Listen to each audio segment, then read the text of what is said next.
Bismillahirrahmanirrahim. Alhamdulillahi Rabbil Alamin. Wassalatu wassalamu ala sayyidina wa nabiyyina Muhammad wa ala alihi tayyibin tahirin wa sahbihi al-muntajabin wa ala al-jami' al-anbiya illahi wal mursalin. Me emrin e Allahut, të gjithë mëshirshëm të shpëlotit, falënderimet i takojnë Allahut të madhëruar, paqja e bekimet e Allahut qofshin mbi profetin Muhammed, i familjen e tij të pastër, mbi shokët e tij të zgjedhur, dhe mbi të gjithë të dërguarit dhe profetët e Allahut të madhëruar. Të dashur vëllezër dhe motra, ju përshëndes me përshëndetjen e bukur islame.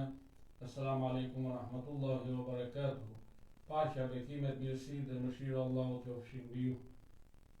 Në surën Hud, në ajetin 105, Allahu i madhëruar thot: "Faminhum shaqi wa sa'id." Prej tyre do të ketë të palumtur dhe të lumtur.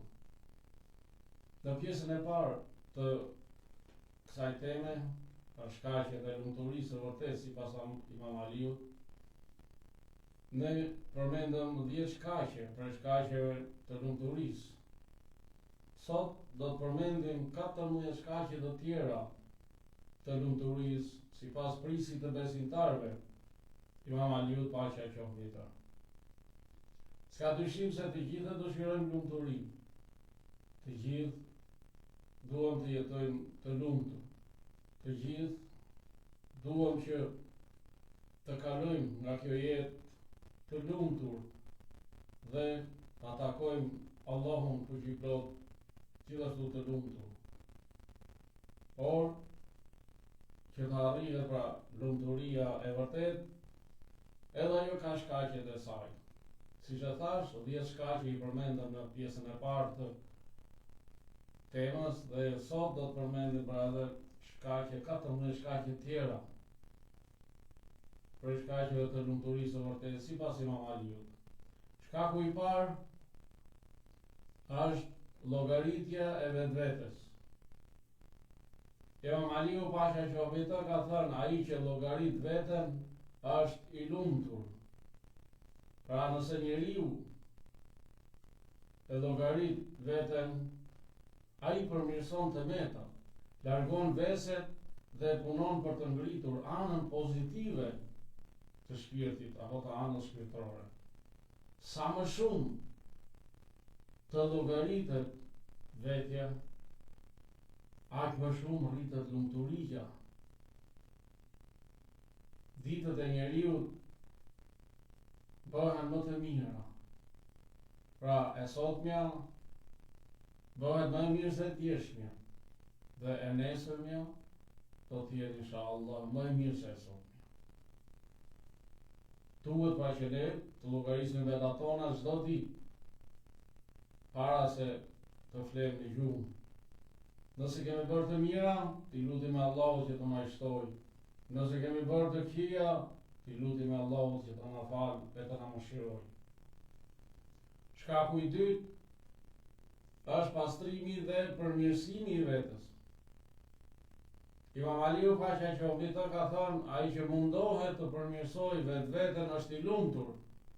Kush e neglizhon veten duke u dhënë pas kënaqësive, bëhet i mirë dhe largohet nga e mira, nga mirësia. Ai njeri që lë pas lirinë e dëshirave dhe punon për të rritur shpirtërisht, ai arrin lumturinë e vërtetë. Ajeti 90 në surën Shemës tregon se fitoria dhe suksesi varen nga përmirësimi i vetes, ndërsa humbja e qartë vjen nga neglizhenca.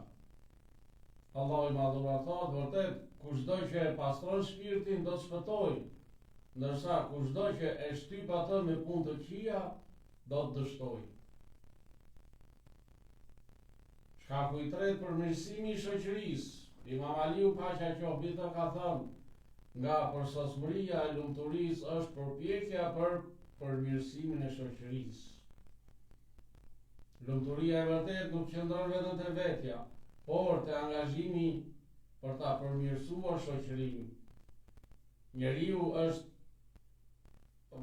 bëhet i plotësuar kur kontribon në të mirën e të përbashkët. hadithi Imam Aliut na mëson se lumturia nuk është vetëm një ndjenjë personale, por një rezultat i përpjekjes sonë për të bërë shoqërinë më të mirë. Sa më shumë të kontribosh në të mirën e të tjerëve, aq më i përsosur dhe më i lumtur bëhesh edhe vetë. Sepse feja islame është fe shoqërore dhe urdhëron që në shoqëri të sundoj e mira, paqja, drejtësia, vllazëria, mirësia, respekti, bashkëpunimi në mesin e individëve të shoqërisë. Shkaku i katërt është lidhja me Allahun, edhe kjo na siguron lumturinë e vërtetë. Për këtë, njeriu duhet që gjithmonë të jetë i lidhur me krijuesin e tij, me Allahun fuqiplot në çdo gjë që i ndodh, qoftë e mira apo e keqe. Imam Aliu paqja qoftë ka thënë, gjenden 3 gjëra, kush i ruan është i lumtur. E para, kur do të shfaqet një e mirë, falendero Zotin. E dyta, kur të vonohet furnizimi, rrezku yt, kërko falje nga Zoti. E treta, kur të godas ndonjë vështirësi, thua shpesh, s'ka fuqi e s'ka forcë përveç Allahut. Pra la hawla wala quwwata illa billah. Këtu lumturia qëndron në kthimin tek Allahu, që ka në dorë sundimin dhe pushtetin e çdo gjëje. Një njeri i tillë nuk dehet nga mirësi, nuk verbohet nga mungesa e furnizimit, e as nuk dëshpërohet nga sprova. Prandaj, hadithi i përmendur nga Imam Aliu i lidh 3 gjendjet me 3 veprime. Mirësi me falenderimin, mungesën e furnizimit me istighfarin, kërkimin e faljes, dhe vështirësi me falenderim dhe mbështetje tek Allahu fuqiplot. Shkaku i pestë është pastërtia e zemrës nga urrëtia dhe smira. Imam Aliu paqja qoftë mbi të ka thënë, zemra e lirë nga urrëtia dhe smira është nga shkaqet e lumturisë së njeriu. Nuk është e fshehtë se veset e këqija e lodhin shpirtin e njeriu. Ai që ka mendime të këqija për të tjerët mbetet gjithnjë i pasigurt, e dyshues në marrëdhënie.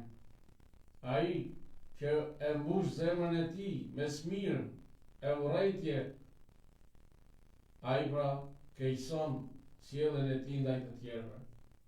Prandaj, shpirtat e besimtarëve në xhennet janë të pastër nga këto smundje, pra nga urrëtia, nga smira, siç thot Allahu i madhëruar në ajetin 43 të surës Araf, dhe ne do t'u heqim nga zemrat e tyre çdo urrëtie, mëri, nën ta do të rrjedhin lumej. Shkaku i 6 është bujaria. Imam Aliu paqja qoftë mbi të ka thënë, bujaria është njëra nga 2 lumturi. Pa lumturi pra në këtë jetë dhe në jetën tjetër. Sepse njeriu bujar ndjen dhembjet e njerëzve dhe i përjeton vojtjet e tyre. Ai e di se pasuria që ka është një sprovë nga Allahu për të parë se si do të veprojë me të. Kështu ai kërkon shpërblimin dhe mëshirën e Zotit, duke ndihmuar të tjerët dhe duke lehtësuar hallet e tyre. Përmes bujarisë, njeriu pastron shpirtin dhe përjeton një ndjenjë të thellë kënaqësie dhe paqe, sepse kjo cilësi fisnike përfshin shumë virtyte të larta që i japin shpirtit dritë dhe gëzim. Prandaj le të jemi bujar me aq sa kemi mundësi. Shkaku i 7 është ruajtja e sekreteve. Imam Aliu paqja qoftë mbi të ka thënë, ruajtja e sekretit është një pjesë e lumturisë. Ai njeri që nuk ruan sekretet apo çështjet e tij personale do të jetojë i shqetësuar dhe i pasigurt, nga frika e keq interpretimeve ose e përhapjes së tyre. Ai bëhet i varur nga reagimet dhe prirjet e të tjerëve. Dhe kështu një pjesë e jetës së tij kalon në duar e të tjerëve, duke humbur qetësinë dhe lumturinë.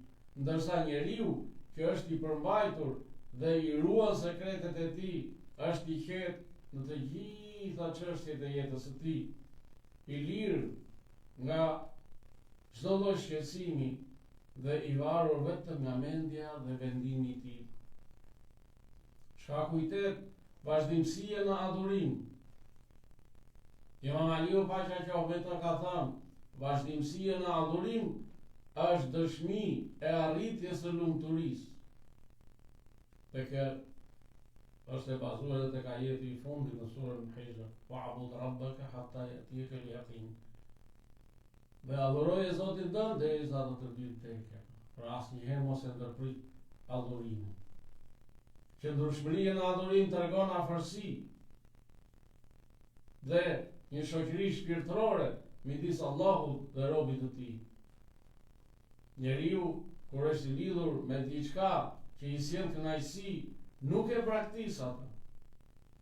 Njeriu që braktis adhurimin dhe bindjen ndaj Allahut, do të thotë se ai nuk ka shijuar ëmbëlsinë e besimit dhe lidhjes me Allahun. Për këtë arsye, profetët dhe të dërguarit, si dhe njerëzit e devotshëm, janë dalluar për shumë adhurim dhe përkushtim në veprat e obliguara dhe të pëlqyera, derisa i trajtonin ato si të domosdoshme. Kjo sepse ata përjetonin kënaqësinë dhe gëzimin shpirtëror që buron nga adhurimi. Shkaku i nëntë është bërja e veprave të mira dhe punëve të pastra. Imam Aliu Pasha Qofeta ka thënë, arritja e lumturisë është me nxitimin drejt veprave të mira dhe punëve të pastra. Nxitimi këtu nënkupton se njeriu që është i lumtur përpiqet të shpërndajë lumturinë te të tjerët. Ai gëzohet kur sheh të tjerët të lumtur dhe nxiton të bëj ato që u sjellin gëzim njerëzve, duke bërë mirësi dhe vepra të dobishme për shoqërinë. Në këtë mënyrë, ai njeri i lumtur dhe shoqëria rreth tij pra bëhen të lumtur së bashku. Shkaku i 10, përfundimi i mirë, pra fundi i kësaj jete, husnul aqibah, thuhet në terminologjinë fetare. Imam Aliu Pasha Qofeta ka thënë, e vërteta e lumturisë është që njeriu ta përfundojë jetën e tij me lumturi, dhe e vërteta e fatkeqësisë është që ai ta përfundojë jetën e tij me mjerim. Përfundimi i mirë është ai pra që i sjell mirësi njeriu edhe në botën tjetër. Mirë ata që bëjnë vepra të mira në këtë botë, ishin në mesin e besimtarëve dhe atyre sakrifikuesve, por më pas u mashtruan nga dëshirat dhe zbukurimet e kësaj bote, nga pozitat dhe pasuria, dhe shitën ndërgjegjen e tyre tek armiq, duke u kthyer kundër familjes, shokëve, madje edhe kundër udhëheqësve të tyre të drejtë. Këta janë më të mirët në këtë botë për shkak të rrugës që ndoqën, dhe më të humburit në botën tjetër për shkak të ndëshkimit që do të marrin. Këta pra janë ata që i bëjnë padrejtësi vetëve të tyre. Allahu nuk i bën padrejtësi askujt. Shkaku i 11 braktisja e kësaj bote dhe puna për botën tjetër. Imam Aliu Pasha Qofeta ka thënë, më i lumtur për njerëzve është ai që e braktis kënaqësinë e përkohshme për një kënaqësi të përjetshme. Pra e braktis kënaqësitë e kësaj bote për kënaqësitë e botës së përjetshme. Ai që ka qëllimin më të madh, ka Allahun fuqiplot, jeton i kënaqur në këtë jetë, sepse frytet e veprave të tij që bëri në këtë jetë, në këtë botë, ai do t'i vjelë në ditën e gjykimit. Po ashtu Imam Aliu Pasha Qofeta ka thënë, më i lumturi në këtë botë është ai që e braktis atë, dhe më i lumturi në botën tjetër është ai që punon për të.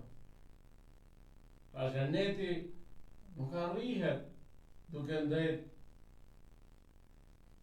Xheneti nuk arrihet vetëm e vetëm duke u falur, duke agjeruar, duke dhënë zakat, duke shkuar në haxh. Xheneti fitohet edhe duke u kujdesur për të tjerët, duke u sjellë mirë me të tjerët, duke bashkëpunuar me devotshmëri, me respekt me të tjerët. Shkaku i 12, shoqërimi me njerëz fisnik. Dhe për këtë i dërguari i Allahut, profeti Muhammed sallallahu alaihi wa alihi ka thënë, më i lumtur i prej njerëzve është ai që shoqërohet me njerëz fisnik. Kur shoqërohet me njerëz të ulët, jeton me gjëra të pavlera, me fjalë boshe dhe thashetheme. Por ai që shoqërohet me njerëz fisnik, jeton me çështje të mëdha, me ideale të larta dhe e kalon jetën e tij duke mbajtur përgjegjësi për kauza madhore. Njeriu në këtë botë është përmbledhje e asaj që mban në zemrën e tij, e asaj si dhe asaj që jep dhe mënyrës se si i rendit prioritetet e jetës së tij. Shkaku i 13 është për zuhdi, asketizmi, që do të thotë thjeshtësia dhe mos përkushtimin ndaj kësaj jete. Imam Aliu paqja qoftë ka thënë, më të lumturit ndër njerëz janë ata që janë më asket, më të përmbajtur nga kjo botë. Sikur asketizmi të ishte si ushqim për lumturinë, sa më shumë të shtohej ky ushqim, aq më shumë do të shtohej edhe lumturia. A ka lumturi më të madhe se zemra e lirë nga lidhjet me kënaqësitë e përkohshme të kësaj bote? E gjithë fatkeqësia e njeriut është për shkak të lidhjes së tepruar me dëshira toksore. Por nëse ai shkputet prej tyre, do të hyjë në portën e gjerë të lumturisë së vërtetë. Dhe shkaku i fundit, shkaku i 14 është përmendja e Allahut. Dhikr. Në ajetet 123-124 të surës Taha, Allahu i madhuar thot, kush ndjek udhëzimin tim, ai nuk do të humbas dhe nuk do të jetë i mirë. Por kush manget nga përmendja ime, ai do të ketë një jetë të ngushtë. Të shmangurit nga përmendja e Allahut nuk kupton të jesh i zen me gjëra të tjera, sepse kur zemra lidhet me botën dhe pasuritë e saj, njeriu e harron përmendjen e krijuesit të tij dhe nuk e sheh më si përparësi pa përmendjen e Allahut. Ndërsa në ajetin 28 të surës Ra'd, Allahu i madhëruar thot, vërtet me përmendjen e Allahut qetësohen zemra. Një zemër e qetë është themeli i lumturisë së vërtet. Përmendja e Allahut largon anktin, frikën dhe shqetësimet, duke sjellë paqë të brendshme, duke ndryshuar brendësinë e njeriu. Njeriu që ka paqë në zemër e shikon jetën ndryshe. Ai e shikon me shpresë, me besim dhe stabilitet. Lumturia nuk është vetëm gëzim i jashtëm, por është gjendje e brendshme e qetësisë, e cila sipas ajetit të Kuranit arrihet pra me përmendjen e Allahut. Ajeti tregon se burimi më i qëndrueshëm i lumturisë është lidhja e zemrës me Allahun, krijuesin e zemrës. Qetësia shpirtërore është rrënja e lumturisë së vërtetë. Të dashur vëllezër dhe motra, Islami na mëson se lumturia e vërtetë nuk vjen nga pasuria apo nga jeta e jashtme, por nga qetësia e zemrës. Ajo arrihet duke qenë pranë Allahut, duke bërë vepra të mira, duke pasur moral të pastër, duke ndihmuar njerëzit. Kur njeriu balancon anën shpirtërore me atë materiale, Allahu i jep një jetë të lumtur dhe të qetë. Profeti Muhammed sallallahu alaihi wa alihi ka thënë se njeriu nuk është i lumtur duke jetuar vetëm për veten e tij. Lumturia rritet duke bërë mirë, duke falur të tjerët, duke ndihmuar të varfrit dhe duke larguar padrejtësinë. qofshim prej të lumturve në këtë jetë dhe në jetën tjetër.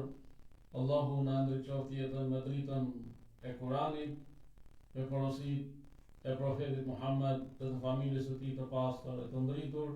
Assalamu alaikum wa rahmatullahi wa barakatuh. Paqja, bekimet, mirësi dhe mëshira e Allahut qofshin mbi ju.